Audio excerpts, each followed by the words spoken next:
It was a partnership that the U.S. characterized as driven solely for profit, where a French company provided millions of dollars to one of the world's most brutal terrorist organizations.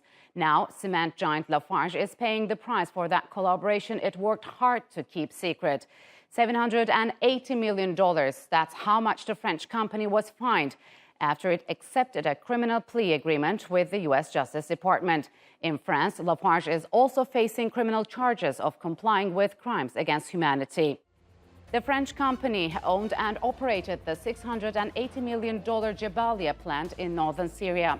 When the country descended into civil war back in 2011, terrorist groups began seizing territory close to the plant's operations. From 2013 and 2014, Lafarge reportedly paid the terror group Daesh nearly $7 million to secure safe passage for its workers and to purchase raw materials from Daesh-controlled suppliers.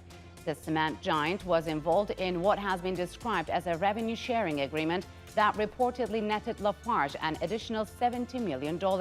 Another condition of the agreement would see Daesh go after Lafarge's competition, which included a Turkish cement company. And to further discuss Lafarge's partnership with Syria and its future repercussions, joining me now from Berlin is Canelle Levitt.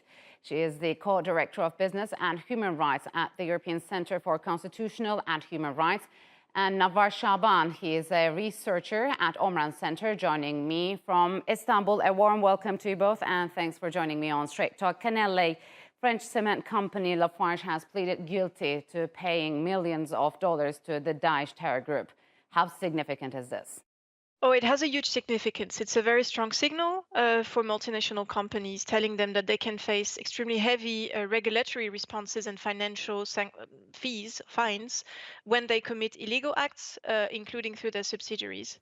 But what I find also particularly stunning is that if you look at the statement of facts, so the facts that Lafarge has pleaded guilty to as part of this agreement, the statement of facts corroborates what we have been bringing as part of a criminal complaint in France against Lafarge, because it clearly says that Lafarge turned a blind eye to acts of terrorism because it wanted to put priority on its financial and economic profits, but it also wanted to obtain economic advantage over its competitors. Yeah, if I may say, what I think is really important to say about this plea agreement is that what the plea agreement doesn't contain is a recognition of facts and a conviction on complicity in crimes against humanity or on the endangerment of people's lives, namely the former employees of Lafarge. That is all part of our criminal complaint in France and not part of this plea agreement. And what it also doesn't do, this plea agreement, is that it doesn't provide reparations to the victims, because on the $780 million that will be paid, to my knowledge, this amount will go to the treasury and not to the victims. So, Navar, I mean, what's next moving forward from Canelle's statement? Would a financial penalty whitewash the company's felonies, and what will happen to thousands of Syrians and Iraqis who had been victimized by Daesh and other terror groups that Lafarge cooperated with? Yeah, thank you, first of all. Basically, when we're talking about the 780 million, that does not cover the damage that actually happened because of this era. Because in 2013-14, the time that there was a ongoing deal between the company and ISIS, that was the time which ISIS was able to expand in different areas surrounding Lafarge location, which is near Kobani. They were able to go to Jarablus, expand, even reaching Al-Ra'i, expand, even reaching different areas in Al-Raqqa, in Deir ez-Zor, even in Iraq. They were actually using the amount of money that was given to them in trade. That was the main thing, in bold line. And then use it in their action, in their military operation, in the security operation. Another important point is that the company Lafarge was even ongoing a procedure of pointing out their competitor, asking for ISIS assistance to get rid of the competitor. How they did that? They are claiming that they were imposing taxes on the other competitor product, but I don't think so. So, Canelle, as Navar mentioned, the court filings also show that as part of their arrangement, Daesh was obliged to choke off competition by stopping the passage of cheaper cement, especially coming from Turkey over the border. So was this deal only about providing security, or they were using terrorist groups to go after competition? And if so, will it be held accountable for human rights violations and international law? Well, reading again the statement of facts published by the DOJ in the US, it seems to me that the payments made by Lafarge and the arrangements made by Lafarge with some of the terrorist groups had the purpose of eliminating the concurrence in order to have a monopoly and to make more profit out of their decision to stay in the region, despite the fact that many other companies had left the region. So to answer your questions, yes, in terms of human rights violations, in our analysis, this is profiting from crimes. This is fueling crimes. And this is why we get to the conclusion in our criminal complaint in France that this might constitute complicity in crimes against humanity committed by ISIS. But one could also look at this from another angle, which is the crime of profiting from crimes, because the statement of the DOJ also says that there is a calculated profit that was made by Lafarge because of its decision to stay in the region and to pay ISIS and al-Nusra. Yeah. So they made also profit out of that. But Namar, if it wasn't for the U.S. Justice Department or U.S. interests, would this felony still be exposed? What's your personal opinion on that? If we want to talk about this, even before this case get exposed, we highlighted the ongoing stealth operation of Lafarge long time ago, since 2014. The facts was showing, it was obvious. ISIS was claiming every inch of the area except Lafarge. All the companies, even the dams, the Tashreen dams, Al-Ba'ath dam, everything was terminated except Lafarge.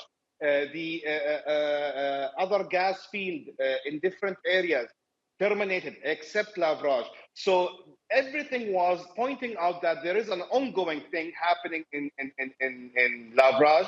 Ended up in 2014 when they finished their work, and actually they even left a huge quantity, cost of 4 million cement to ISIS to use. That was they claimed that they didn't take it, but I think it was part of the deal. I think it should happen. It should happen sooner. I think the criminating of Lafarge is late, but reaching this, better than not reaching at all. Yes. I don't. Yeah, but the problem is I don't. It's an obvious message that these kind of big companies, you will end up paying a fine if you deal with a terrorist group. This is not an actual this is not something you get ready with the fine. The amount of money that got paid to ISIS assisted ISIS in expanding, in killing civilians, in torturing civilians. So I don't think the fine is giving justice for the victim of whoever got tortured and damaged by ISIS. So, Kanel, I want to ask you about how has this scandal resonated in France and across Europe. But before that, I just want to read out a tweet by French lawmaker Clémentine Autain. She tweeted, U.S. sanctions Lafarge for financing Daesh and France.